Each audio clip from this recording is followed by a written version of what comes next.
So you're thinking of starting an Etsy shop, or maybe you already own one. Today I'm gonna go over some of the things I learned early on that allowed me to scale my Etsy shop from 0 to now we've done over $8 million in sales.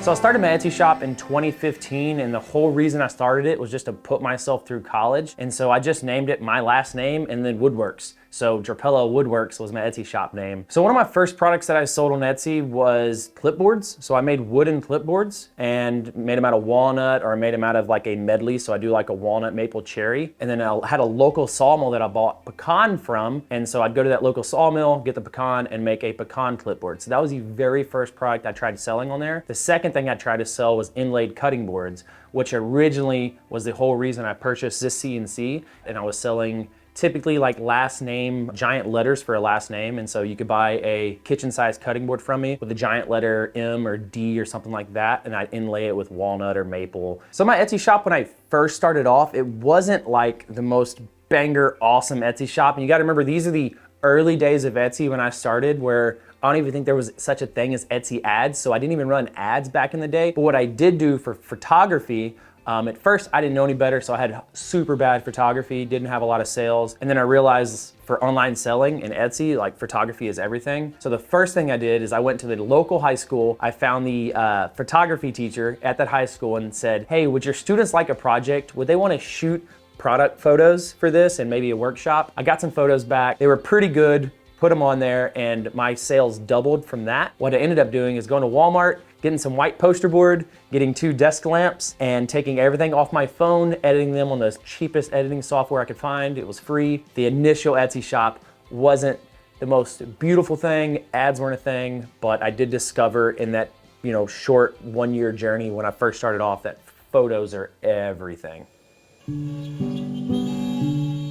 So my first full year, I believe, was 2016, and I think I only did like $9,000 in sales. I think some things that prohibited me from, doing more was I didn't have the good photography. I only had a couple listings, and I was targeting clipboards. They didn't sell great because it wasn't just a massive market. I did occasionally get these orders that were off of Etsy that would be like a $3,000 order for vineyards or distilleries wanting clipboards customized for like check presenters and wine list and stuff like that. Doing that first 9,000 didn't seem like a lot in hindsight, but that was huge for me doing that first 9,000. After that first year, what I learned is I need to have more products, and I started adding more and more listings and, trying to go to bigger markets, because that cutting board that I was doing, it just wasn't hitting the right market. So that second year on Etsy, I ended up doing over $43,000 my second full year on Etsy. So after realizing like what I did wrong that first year and what I did right, the second year I looked at really heavily into my photography. And so building out that poster board, light board,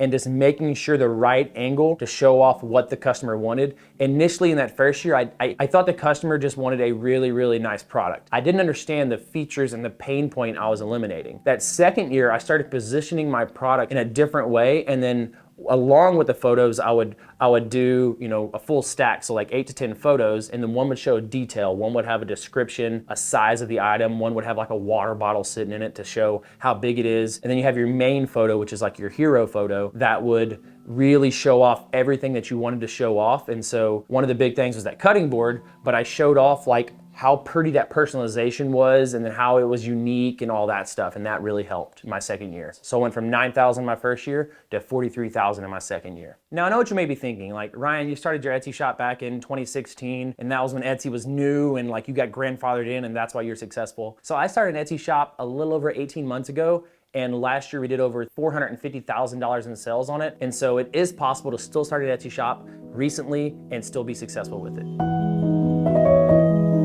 So at the start of the third year, my Etsy shop really started to take off. What happened was at the end of year 2, I came out with this thing called a docking station, a Manstand, and that kind of catapulted me towards the third year, where that product worked really good for Valentine's Day and then Father's Day. Now keep in mind, I'm still in school, trying to go through college, trying to, pass classes, chase girls, drink other stuff. And I'm trying to go through college and do all that. Well, it started taking off. And so I didn't know like how to handle like the Valentine's Day. I didn't even know that was gonna be a rush. We went from that $9,000 that first year, 43-ish thousand that second year, and the third year on Etsy, because I only focused on that product and I just made it better and had great photography and targeted these different holidays and kind of learned about them. We ended up doing over $150,000 that third year on Etsy. And that's when I knew I was onto something and my Etsy shop really started to take off. So before we go on in the video, it is giveaway time. The link is in the description. We do a giveaway every single Sunday, but you only have 24 hours to enter. Oh, and by the way,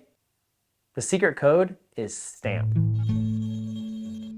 So how did I keep up with demand when this thing really started taking off and I was in college and I was 2 hours away? Funny thing is, to keep up with all the demand, you just put in a lot of hours. And so I would drive home every Thursday at lunch. I would drive home 2 hours. I would work Thursday, Friday, Saturday, Sunday, and I'd drive back right up to class Monday morning. It was so funny because I would drink these 2 Red Bulls at this local gas station, go right to class. I would crash, sleep in my Monday class, sleep on Tuesday, homework Wednesday, party Wednesday night, go home on Thursday. And I did that every single week, missed all the games, but I was loving it because I was growing my business and that's what I truly loved. Now on the micro, how did I handle like making that many products? Like it's just simple math is what I figured out of like, okay, this product takes me, let's say 10 minutes. Well, I may need help. So I would get my mom and dad to help. Maybe they shipped a couple things during the week. My machine would be running during the week. So I'd have my dad after work click go on the CNC right here. And then we'd come on the weekends and sand them all down, stain them all. It was really just figuring out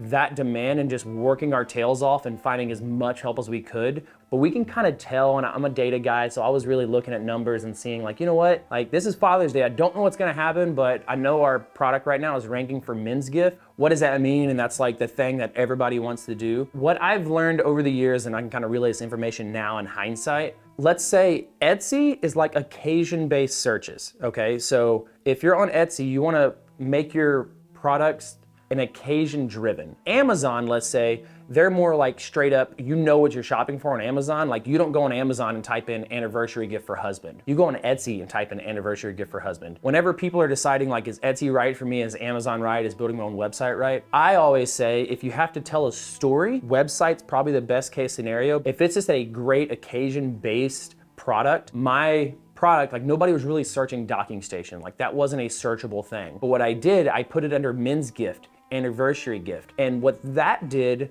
is allowed my product to get found in those categories. And once it gets found by enough people and they write enough good reviews on it, then Etsy kind of picks it up and it starts trending it. Now you cannot control this, but what the things that you can control is making sure it gets a ticket to maybe enter a chance to get on those big keywords. So like I always put men's gift into my tags on Etsy because if I didn't do that, then there was no ticket to get punched so I can get found under men's gift. And so I did that with every one of my listings. One of them eventually got picked up because it had a really good reviews, people were buying it, and then I started trending on Etsy and that product really helped.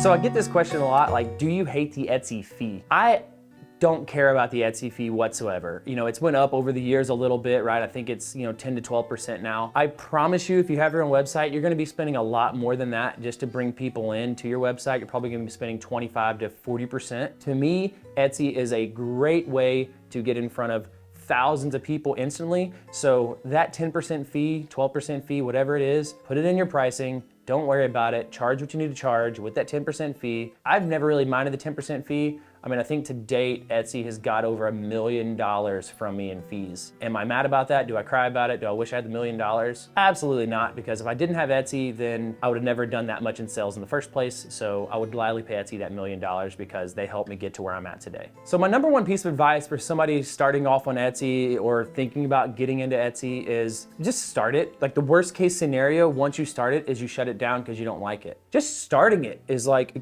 just getting to that point and getting over that hump is beautiful, and it's a It's a good barrier to try to get over. Now, once you have it started, really give a lot more attention to your photography, because photography is what's gonna sell the product. The number one mistake that I see most Etsy shops make is they do not pay attention to photography. I mean, make sure that that number one photo, that hero photo, because that's the one that's gonna draw everybody in, make sure that thing is perfect. I mean, you may have to spend 40 hours on one photo, just making sure it gets right. I mean, you may take 100 different ones from 100 different tiny angles, and you have to make sure that one photo works the best, because that's gonna draw in the crowd. Number two is that you want to really focus on how many listings and get under those occasions. Because remember, Etsy is occasion driven. And so you want to try to find what occasion is causing people to search for your thing. What are people buying this cutting board for? Are they buying it for barbecues, right? So you get under barbecue gifts for men. That's where you want to get under. You don't want to be only under cutting boards, because there's a ton of competition, but there's a lot less for those occasion specific things. So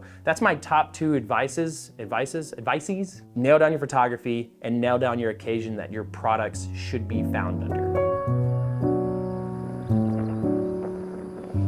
So Etsy did do a tremendous amount for me. It allowed me to not have to ever worry about, Facebook marketing and all this other stuff. And it did allow me to grow my brand and my business. But just know that there's so much else that goes on with it, that Etsy is just the tip of the iceberg. And so make sure you take that jump to go on Etsy, because you never know where it's gonna take you, I have so many people come to me and they say like, how do I keep up with orders? Like, my biggest fear is that I get so many orders I can't keep up with them. And I will tell you today, if that is stopping you from getting on Etsy or really launching into your business, like, do not worry about that. Like, you will figure out a way. I promise you're a lot smarter than you give yourself credit for. I mean, there was times when I had like the most orders I ever had in a day was like 700, and I had to fulfill them 2 days later. Like, we figured out a way. We may have stayed up all night and called up every one of our friends and family and went to Home Depot and bought a couple sanders and sanded on the kitchen table, but we figured out a way. So do not let that be the thing that stops you from succeeding, is the fear of success. You can do it. I promise you can do it. So don't be afraid to hop on Etsy. So I hope this video helped. Thank you so much for watching. And remember, if you ain't cutting it close,